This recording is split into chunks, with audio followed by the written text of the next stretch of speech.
Welcome to the Landell Flutes workshop.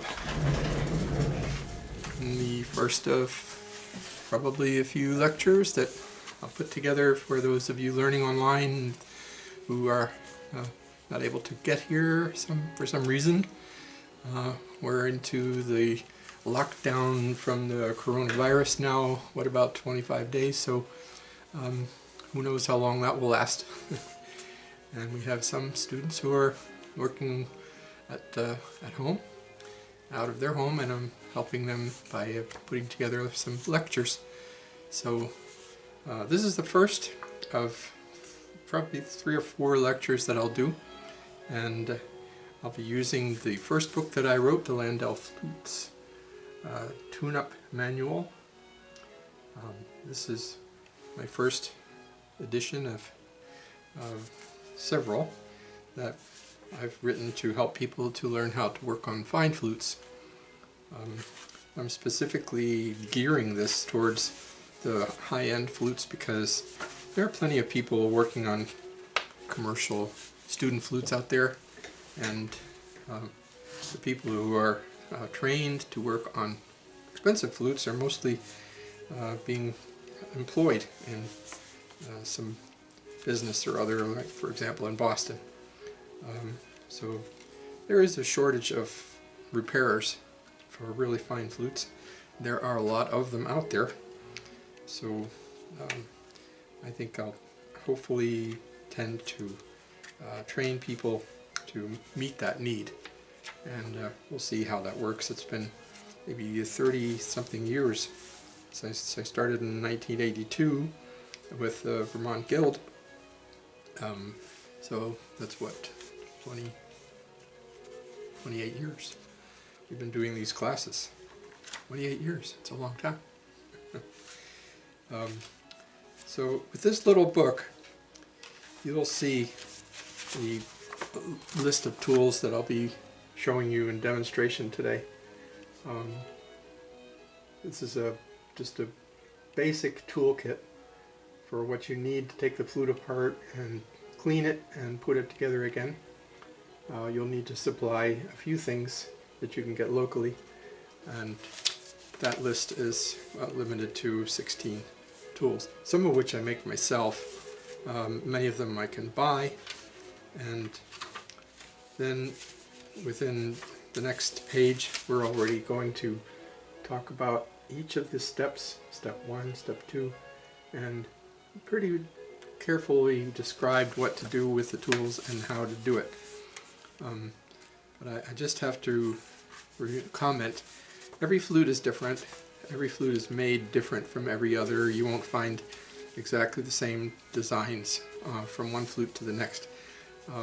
However, this flute that I'm working with is the Boehm design. Boehm designed this flute in the 1840s, and it has pins.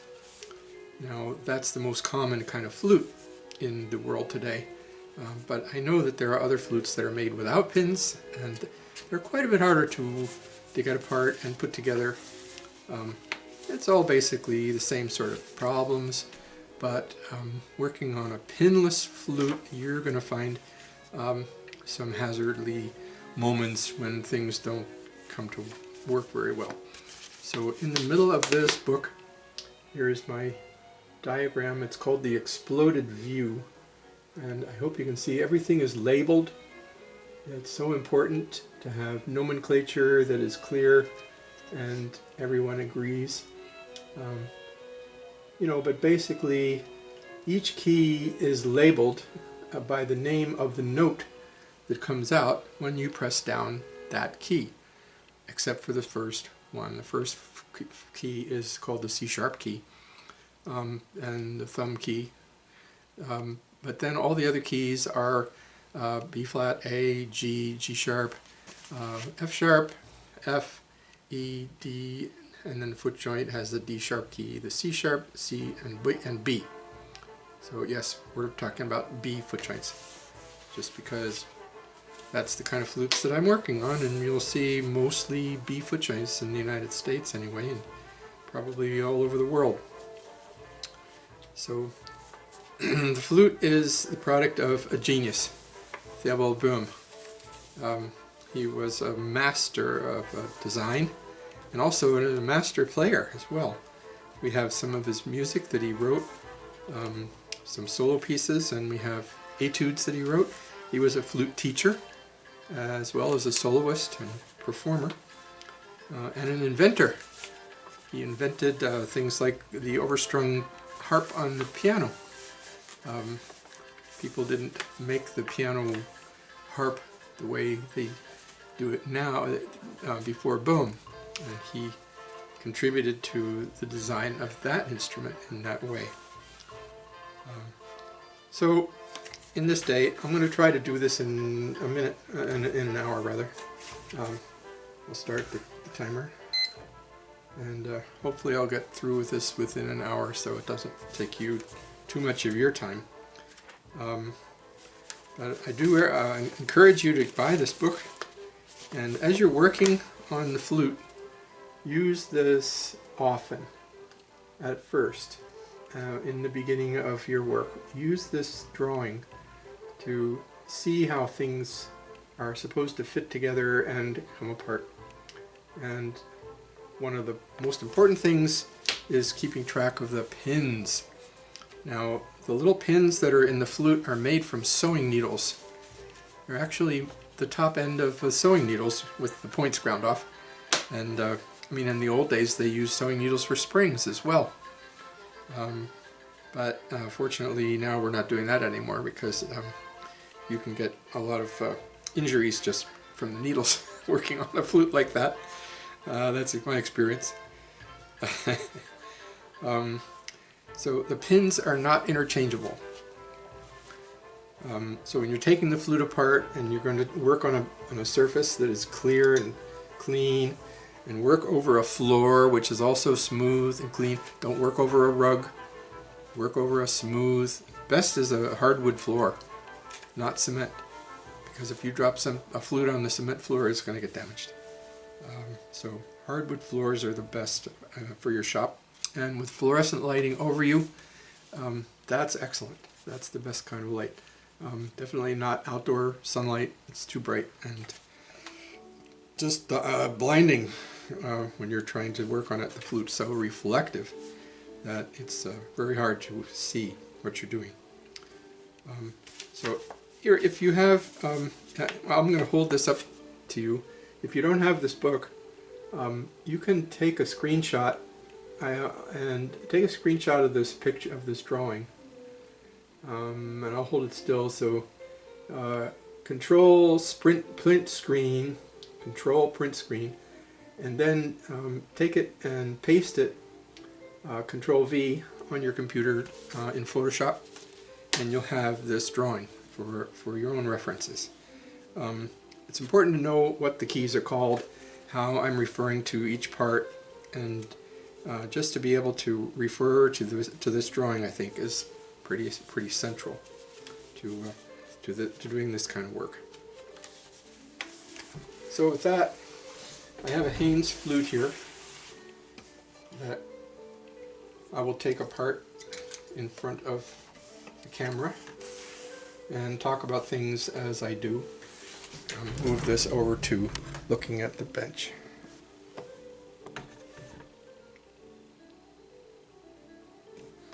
There's my watchmaker's lathe over here. You should have a watchmaker's lathe. That's not important right at the beginning, but certainly as soon as possible, find a watchmaker's lathe that you can set up on your bench. So another thing that you probably will need is a pin, a bench pin sticking out from the front of the bench, and I'll show you why. The very first thing that we're going to do is to take, this is step 1 in the book, in my manual. The first thing we're going to do is to take out the thumb screw and get that done. And so to make it easier to hold, just hold one end of it with the bench pin, and you have both hands free. Your tummy is holding one end and the bench pin is holding the other, and using the narrow blade screwdriver. Yeah, this is the reversible blade screwdriver. It has two widths of blades. Use a narrow blade for this job first.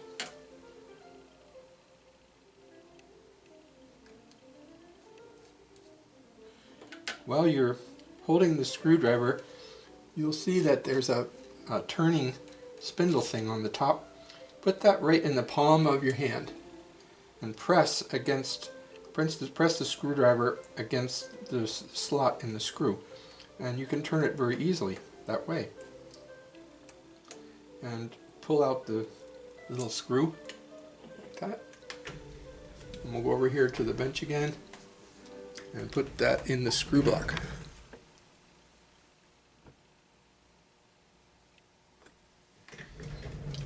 We're going to keep all the screw parts in this little square block, which has holes in it that are threaded, and just by screwing it into the hole, it won't get lost and roll away and drop on the floor, and who knows which way it went when you drop it. So that's the screw block. The screw block has some numbers on it that I've made. A number 1, number 2, a line, and a 3. And that's specifically for the pivot screws that are here in the mechanism. This is pivot screw 1, pivot screw 2. Then the line represents this long space before you've found number 3 way up at this end. That's pivot screw number 3.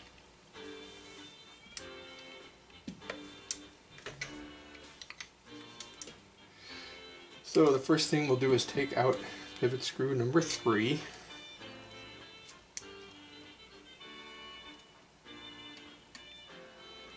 So best practice is to start unscrewing the screw with a sudden, just a hard push against the screw and a hard twist.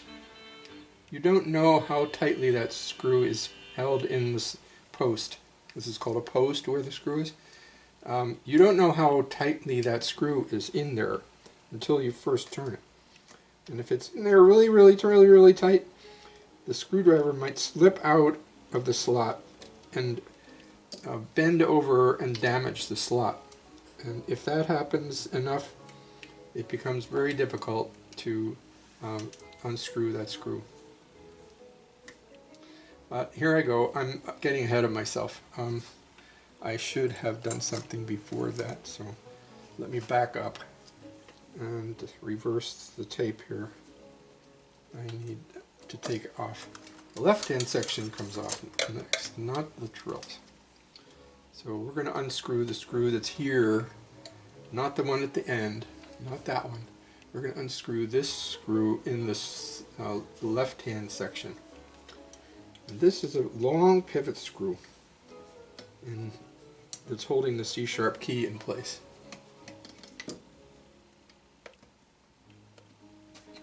So it's hard to take out. You can use parallel pliers. These are the parallel pliers. To grab that screw, just grab it with the end of the pliers and pull it out. So your fingers aren't strong enough to do that usually.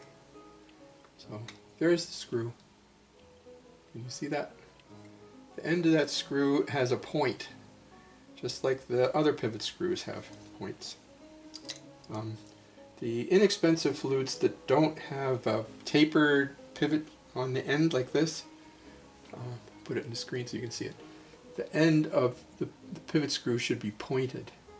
But a lot of inexpensive flutes, and I won't use the word cheap because none of them are cheap, the less expensive flutes have a cylindrical end on the pivot screws, and those are a kind of design which is not as superior. It's not as easy to take care of the wear in that sort of a design. So I would say try to find the flutes that have the pointed pivot screws. So I've taken off the C-sharp key, and I'm taking off the left-hand section. Unhook the springs if they won't let you go. And there's the left-hand section. That's the B flat key, the A key, and the two G keys right there. B flat, A, and G keys. And I put the steel in the screw block. You can use any hole except the ones that are numbered. Don't use those holes for anything but pivot screws. Now turn the flute around, and using the wider blade of the screwdriver, we can undo the pivot screw number 1 from the right hand section.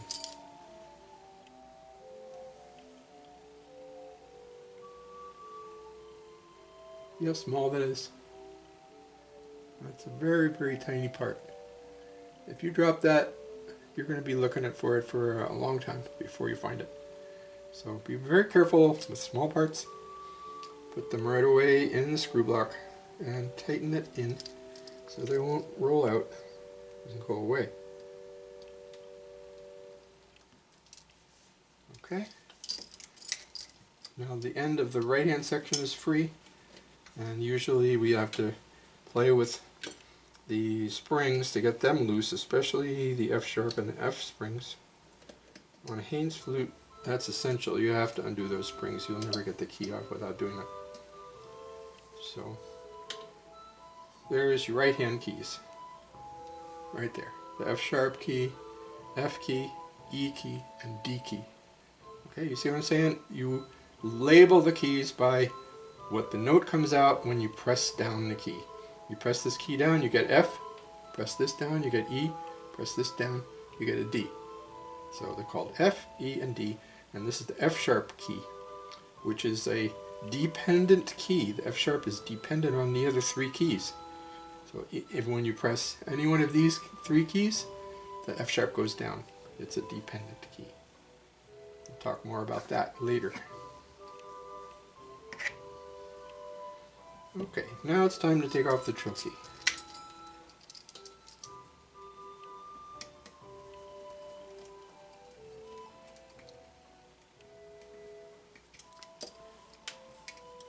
Now you'll notice on this Haynes flute, when you pick it up like this, there's this little part on here that's part of the key, which turns and moves freely. But you have to figure out how to get this key away from these springs. So I'll show you. Try to get over here into the camera. You have to first pull this key underneath its spring, then go down and put this one under its spring before you can put it in place. And then this tiny little thing on here has a place that receives it right here. So as you're putting the key together on the flute, you have to make sure you put that in the hole, and then you can tighten up this pivot screw when you're putting it back together. I'm mentioning that now because this is particular to Haynes flutes. I haven't seen this on many other makes of flute.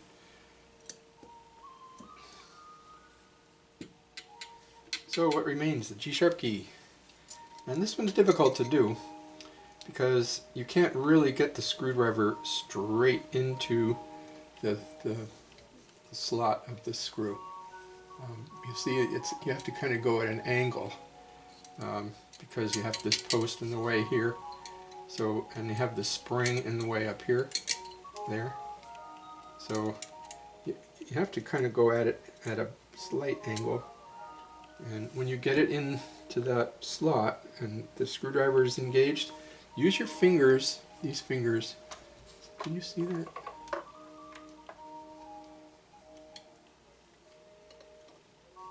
Use these fingers to center this shaft, the shaft of this screwdriver into there, because otherwise it's going to start to turn and it becomes loose and uncentered, and it's going to scratch the rib if you don't keep it centered like that around and perfectly on to the screw. So that, as soon as you hear it click, probably didn't hear it, I'll do it again. As you're unscrewing the screw, It's coming out of the post a little bit more and more, but then you hear that click? That means it's out all the way. I'll tell you, you're ready to come out.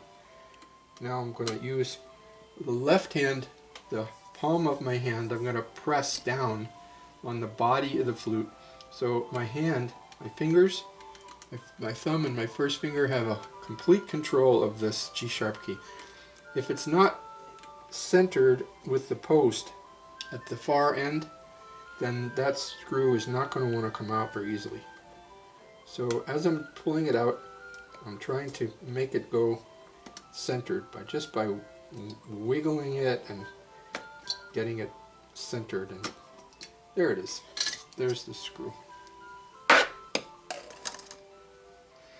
By the way, screws in flute making world are called steels. I don't know how they got that, but whenever I say steel, I'm usually referring to the piece of shaft of a piece of steel that is it's the pivot, it's the axle, really, it's the axle of the hinge mechanism. So that's what steel means. Now with this flute and with most of the other handmade flutes, the G sharp key has a spring which is part of the key. I'll show you. This little wire here, that's a gold wire, and that's the spring for this key. It's the only flute, the only key on the flute that has its spring attached to the key. The rest of the springs are all attached to the posts, and they don't come off.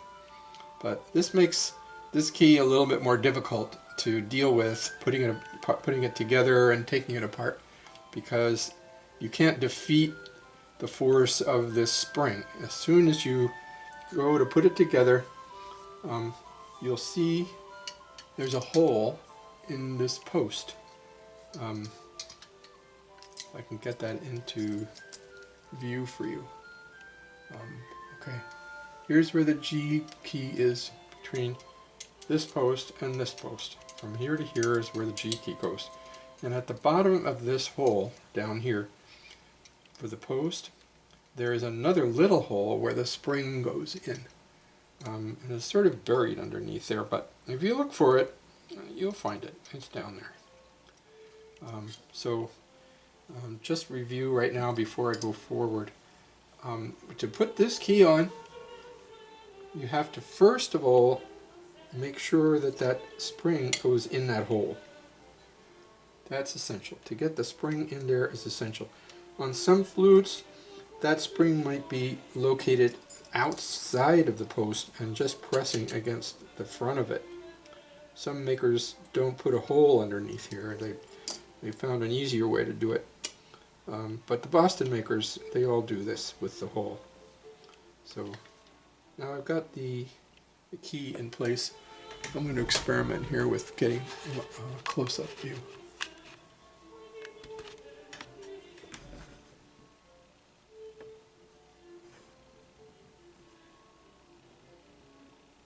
Okay.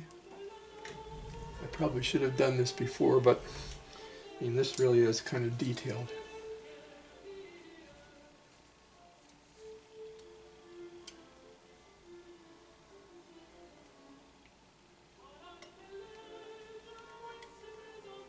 I've got a monitor in front of me so I can see what you're looking at.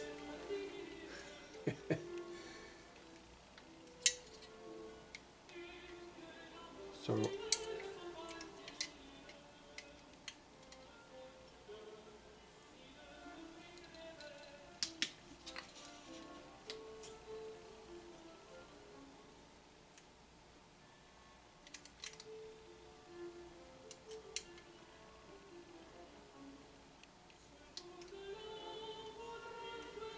well, I was hoping this flashlight would do the job, but it's not working well.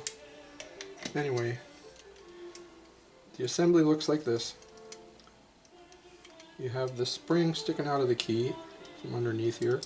The key is in front of the keys posts, and first going to put that spring in that hole right there.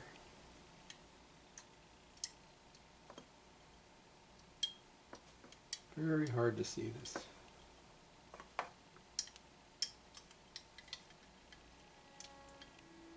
There it goes. Okay, once it's in the hole, then you can move the key to be centered with the two posts like that. Now if I put the screw in that hole, I wiggle it around a little bit until it falls in there and push it to the other end and screw it in. Okay.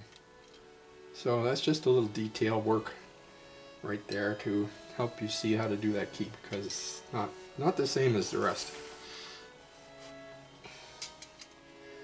Now the next step is to take the foot joint keys apart, and this is pretty easy. Undo the springs. There's 4 springs on a B foot.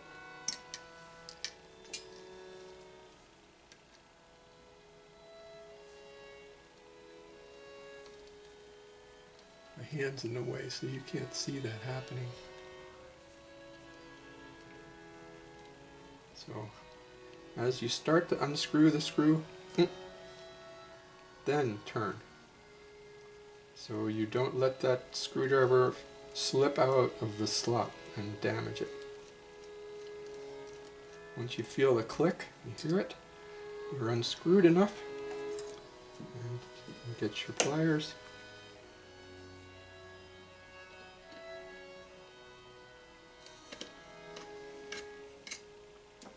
Looks like this camera is able to focus at this range.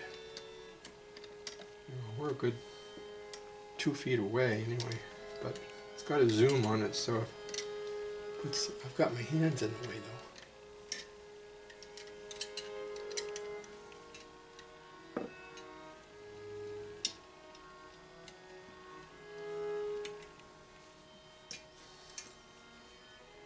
So there's the 4 keys for the foot joint.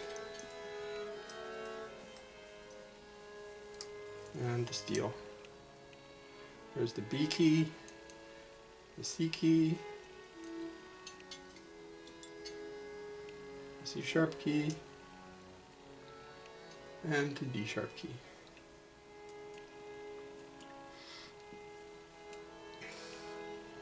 So I'll back this up now. Other way.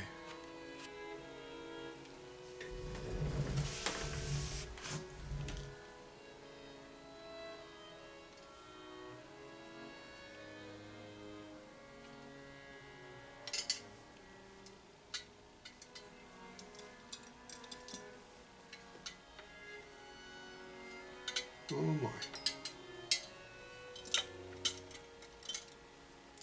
All that stuff is ready. Now I still have a pivot screw number 2 to remove.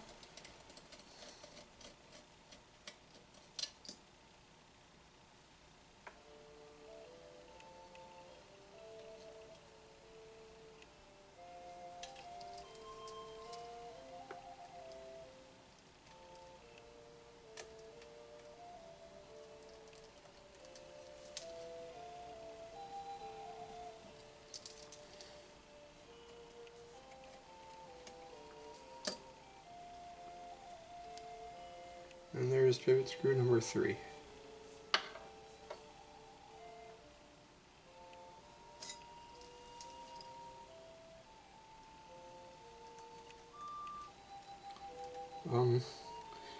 There's something you should know about the screws. The things that are made in the United States of America are all made with English dimensions, threads. And as far as I know, all the flute makers that I'm aware of use a 172, that is 1-72 thread. That's 72 turns per inch. That's what the 72 means, and the 1 means it's the smallest, except for there's a 0 and there's a 00. It's almost the smallest screw in the English system. All the flutes that are made in Europe and Japan and China, those flutes are all made with metric threads, and it's not the same thread. It's a number 2M, metric number 2. And some of them have a slightly different thread from others. But in the metric system, they give the dimension, the distance between the threads. So if it's at 0.2, something like that. If it's a 2 by 0.2, the 0.2 means the distance between the tops of two threads.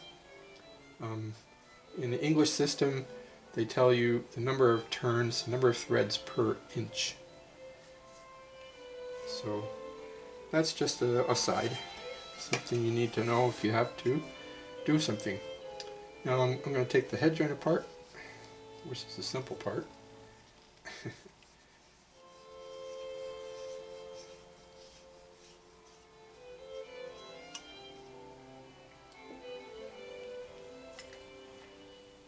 This is a dowel that I made, and I have drilled a hole in each end, and I have put a line at 17.5 millimeters, so when I put this back together again, I can tell that it's centered when the cork is in the right place. So this dowel is double-ended. Doesn't matter which end you use. You can use either end. You don't have to worry about looking at that. And you can use either end to push out the cork.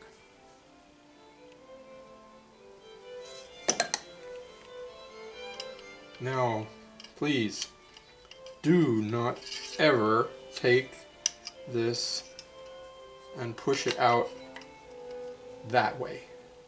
Okay? Everybody should know the head joint has a taper. The head joint diameter is small here, and it gets bigger, and it gets bigger to about here.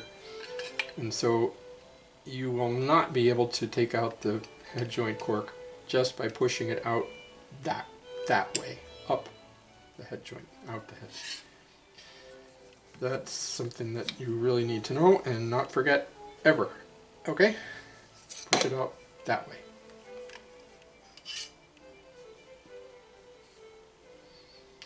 And there's our cork. Looking at it, it doesn't look like it's too bad.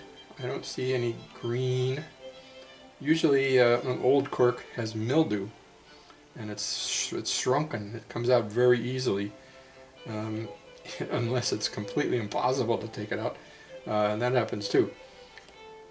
So I would look at this cork, and before using it again, I would tighten the back plate. The back plate is threaded against the threaded brass rod, and by tightening that, it gives the it squeezes the cork this way.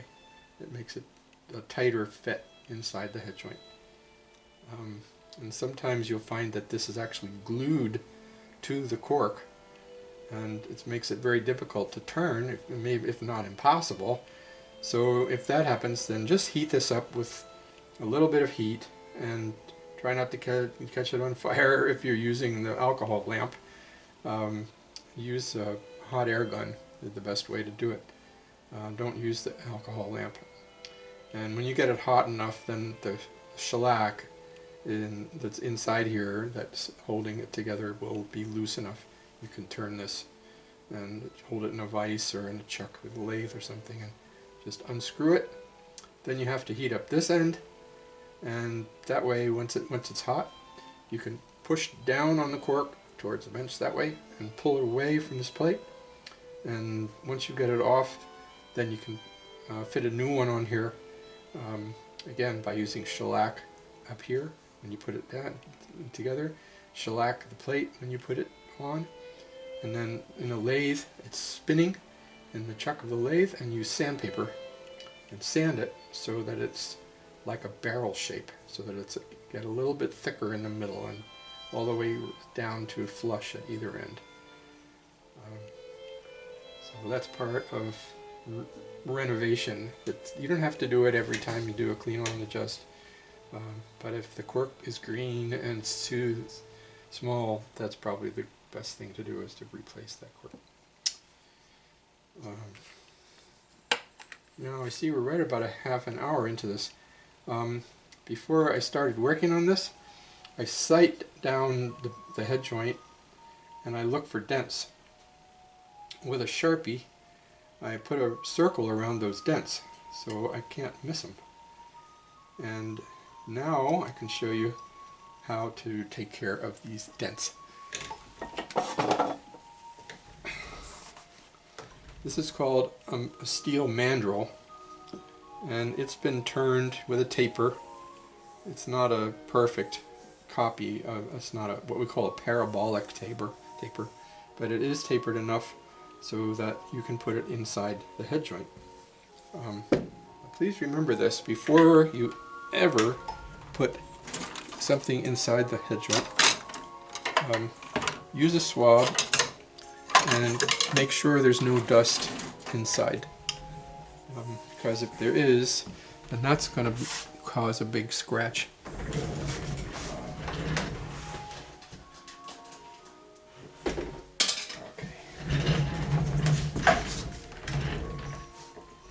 So just make sure there's no dust with this. I think they call that a shove-it. And then make sure there's no dust on the mandrel. I'll put it under my arm.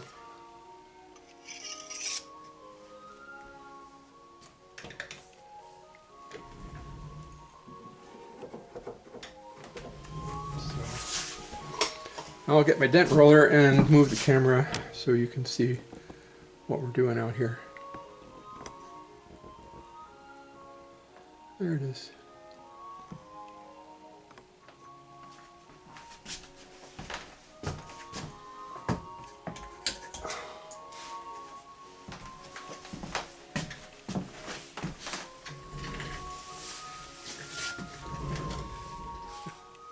Are you there? I hope you like my music. Pandora.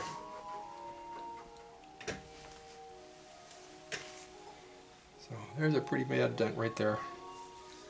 Maybe I'll pull in on that one.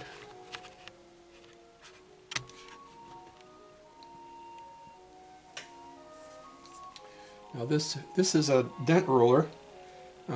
This part here is made with a ball bearing inside the handle, so it'll turn freely and accurately. It's a wonderful tool, and it's got a nice radius on here that practically fits on the tube. It's just a little wider than that, and just by pushing down on that dent and rocking one side and the other side, rock it one side and the other side.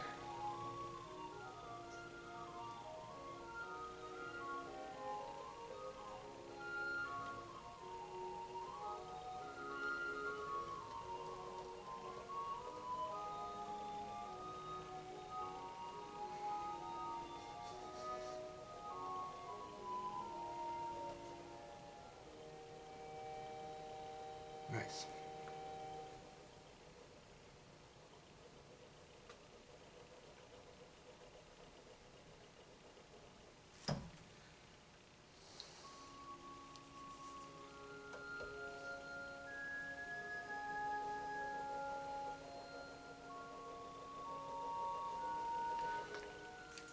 So I have another tool that I use for this.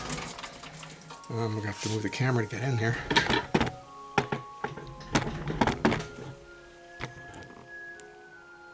Where'd it go?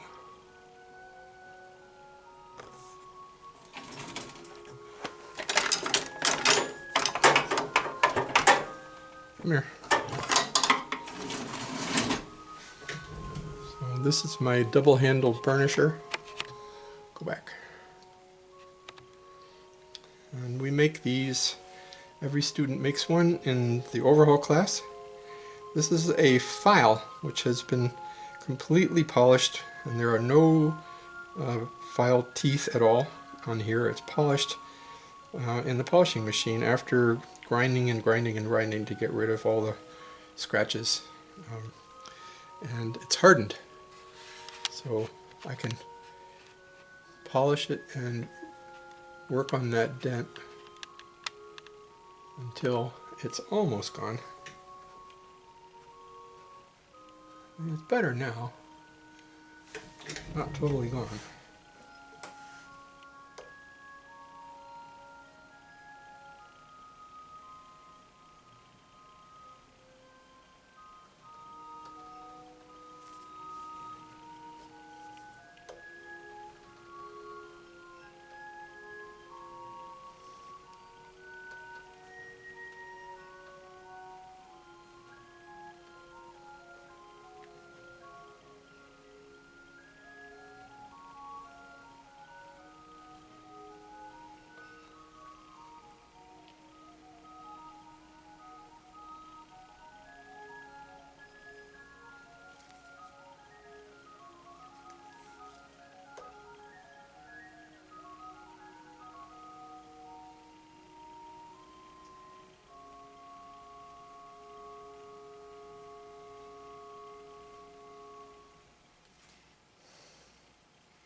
How about that?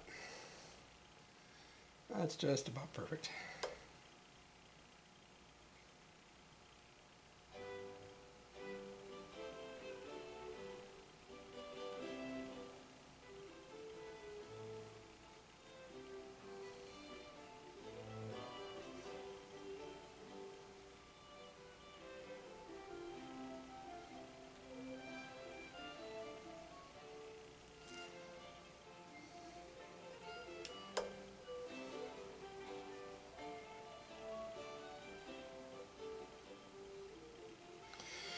So I'm using not the very edge of this tool.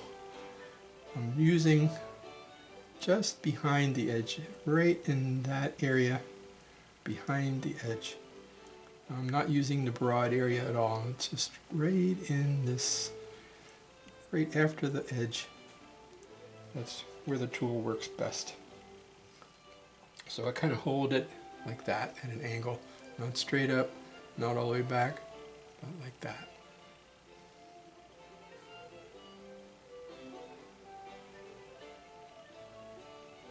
Now that dent is gone. The customer is going to be really happy never to look at that again. Magic.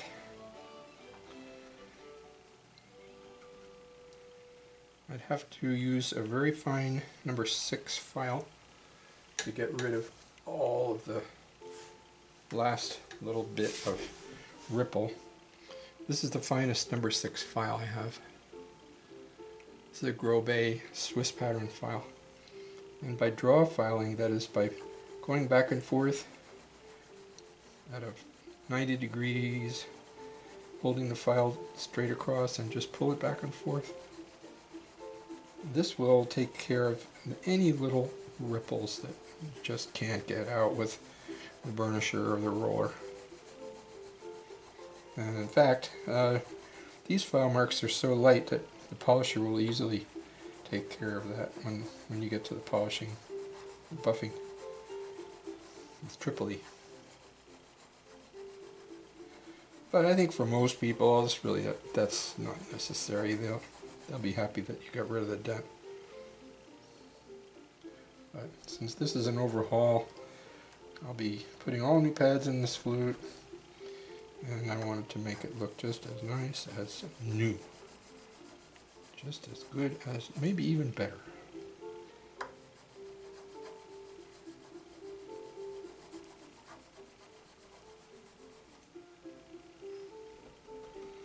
Okay, there's another dent there. I don't know, can you see that? There. Need to focus on that spot. Yeah, that's better. I want you to see this happening.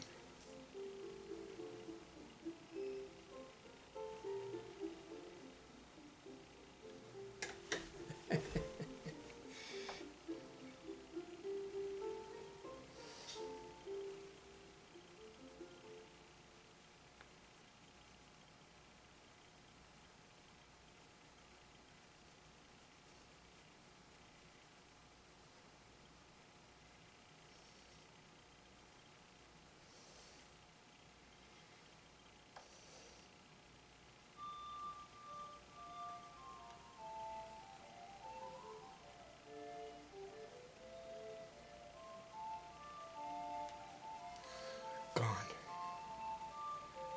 Gone.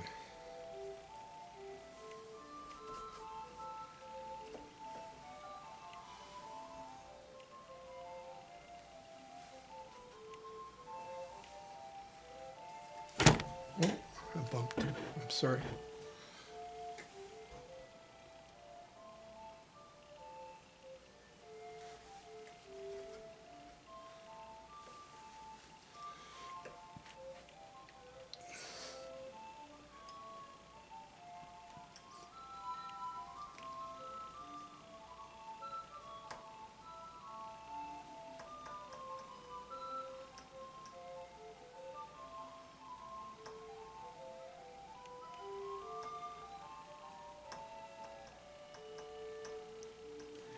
Usually it's the head joint that has the most dents, especially the part that's facing away from the player. It gets whacked on the music stands or anything else.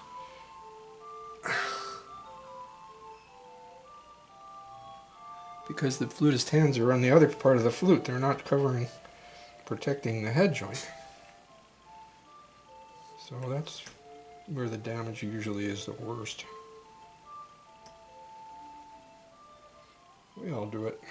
It's easy.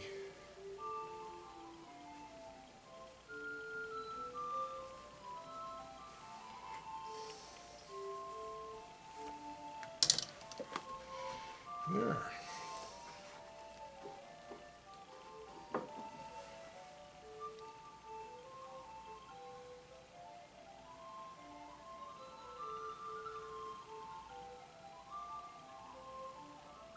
Okay.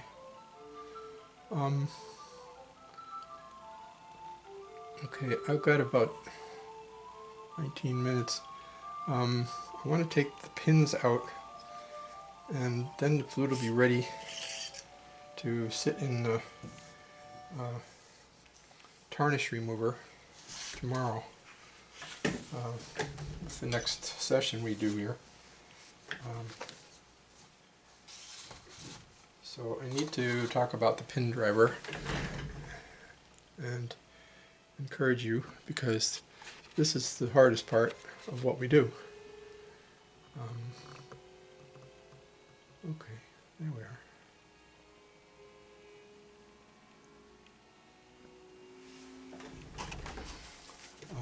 Tomorrow I have a bath with a heater under it, and the flute will be in the bath with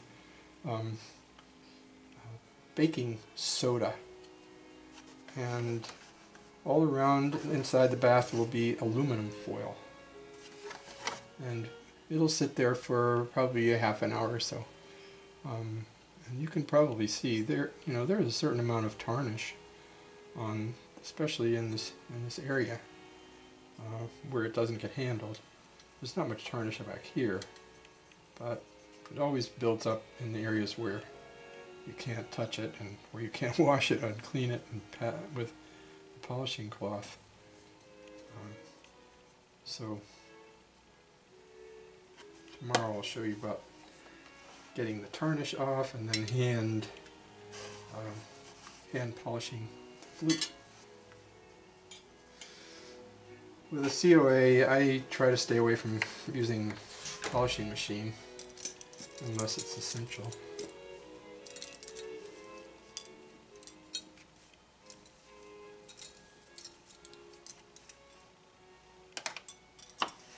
I'd already taken pads out of this before I sat down here.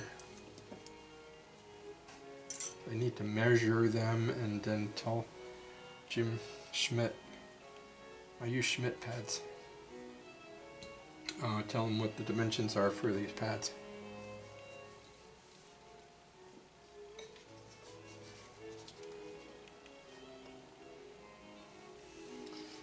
Okay, my pin drivers have 3 posts and usually 3 pin drivers. I've got an extra one here myself. I've got dozens of pin drivers, but the actual pin driver that I sell has 3 of these punches, and each one is a little different on the end. Okay, this one has a very narrow, pointed end, and that one there is to drive the pin into the key, because a lot of times the flute maker will grind off the bottom of the pins, so there's nothing at all sticking out. I don't know if it's possible to tell on this photograph what the story is there. But this pin, there's nothing sticking out of the bottom. It's flush. The pin is flush with the bottom of the key. So this pin driver will push that pin into the key and make the top of it stick out a little more. and that gives me a chance to grab it with my pliers.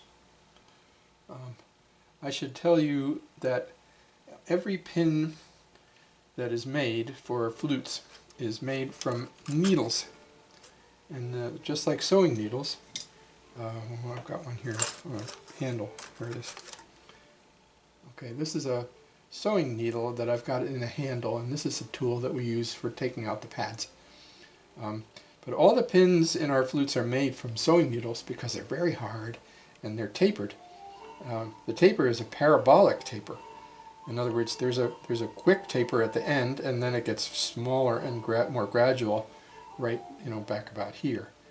And that's a good shape for making a pin for a flute, because when we make this pin and the hole for it, the needle goes in and it sets at an exact distance.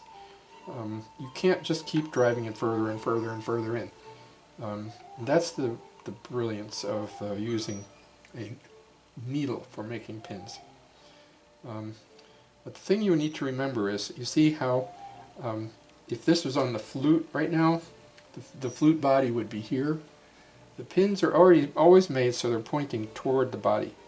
They go in from the outside and they go through the key, and the other end, the small end, is toward the body. So whenever you're taking out a pin or putting it back in, you have to think, oh, how would I get this out? I'm going to drive the pin away from the body of the flute, and so I'm going to put it in the holder this way. Now this post has a V shape to it, which matches the bevel of the key. You see how the key has a bevel? It's a 45 degrees all the way around. Not all flutes are made like that, but that's the way they should be. And so when I hold this key with this post, in the middle of this post there's lead. I make these posts here. I make the posts myself. I have a bigger hole that's drilled out that goes down about that far, and I fill it up with lead solder. After filling it up with solder, then I drill this hole for the pin. So when the pin gets driven out of the key, that's where it goes. It goes into that little hole. And I'm going to use this very straight-ended pin driver to hit that pin. Now sometimes it's hard to tell just exactly where that pin is because the light's not great or your vision's not great. So here's a tip. Use a Sharpie, and this is a sharp Sharpie, not one of those big thuddy ones, but this is this sharp Sharpie, and just put it on that end of that pin and make it black. And of course it doesn't want to work because it doesn't ever do that right away. Come on, guy. Go.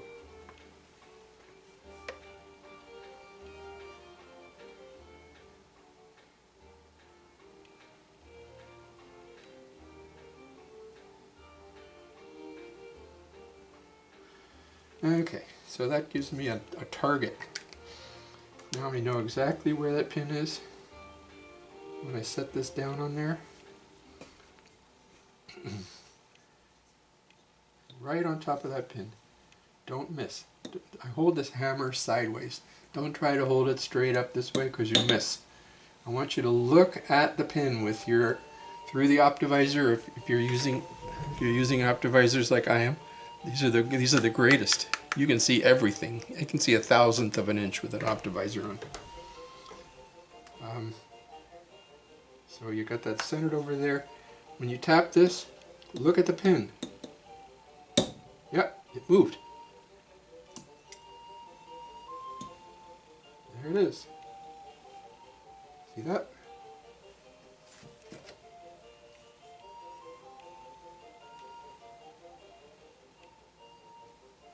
There's the pin.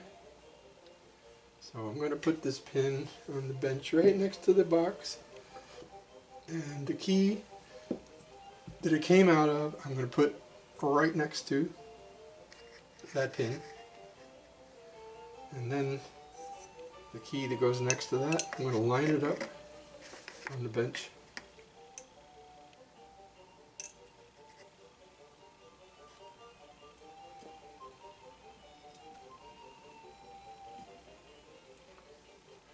Okay, I really don't want to lose that pin. I'm going to use that pin in that key. You can't interchange them. You can't put this pin in another key and another pin in this key. That won't work. They're each individually custom fitted, just like shoes on a princess.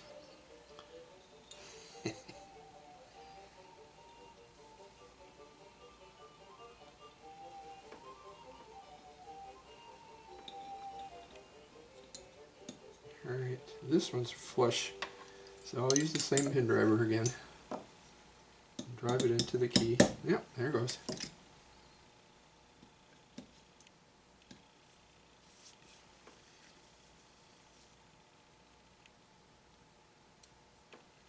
Here's the pin. Right there. Now Haynes is the only company that I know of that puts 2 pins in the B-flat key. And for whatever reason, I don't know.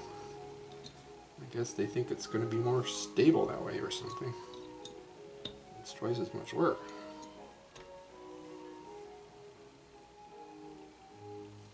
Okay, this has a little pin that's left sticking out of the key here. And now I've changed to the post that has a rounded surface on the end, and that fits the back of the tube. It's the same diameter as the tube. So when you're driving a pin that has no bevel, you're just supporting the mechanism tube. Use that post.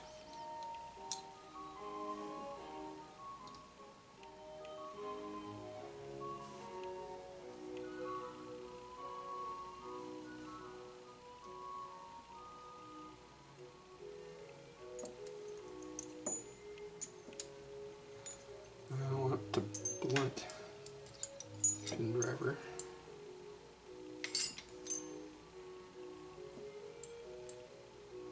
No. That's this one.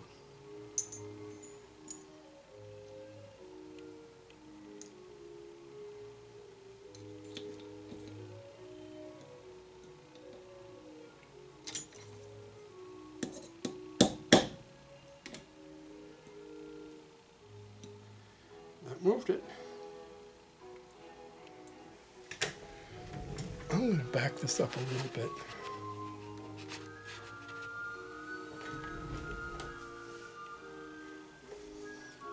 So you can see me, right? So you can see I'm looking at the pin when I hit it. I want to see what's going on.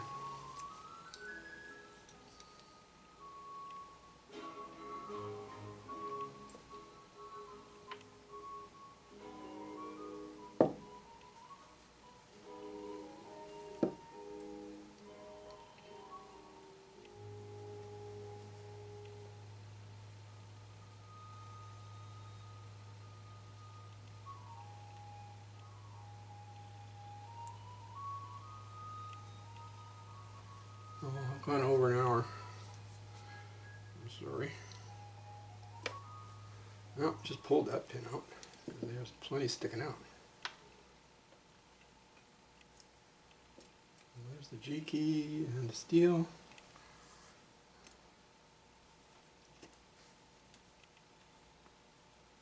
Now the right hand section.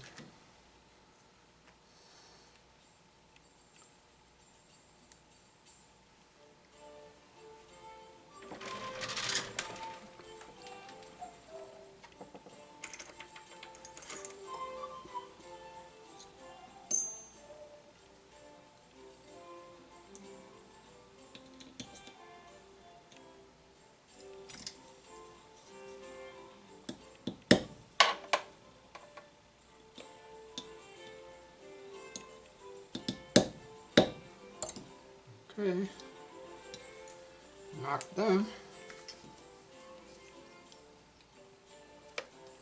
There's the lower one, and there's the upper one. Okay, just like in the drawing, there's 2 pins, lower, upper, not interchangeable. So put the lug and the pins exactly where they came out, just like the exploded view in my drawing.